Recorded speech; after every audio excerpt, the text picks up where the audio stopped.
இந்த ஆட்டை கொண்டு வந்து நடுவழியில் வெட்டுறது, அதை வந்து கொடூரமாக அதை ஃபோட்டோ எடுத்து சமூக வலைதளத்தில் போடுறது, அப்படி வெட்டுற மாதிரி இருந்தால் என் மேலே கை வைங்கன்னு நான் சொல்கிறேன்.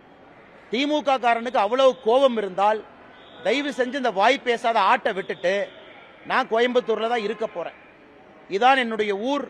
இங்கே விவசாயம் பார்த்துட்டு இருக்கேன் கரூர் பக்கத்தில். இங்கே நம்முடைய ஃபவுண்டேஷன் இருக்குது. இந்த கட்சியினுடைய தொண்டனாக இருக்கேன். நான் எங்கே இருக்குன்னு எல்லாத்துக்குமே தெரியும்.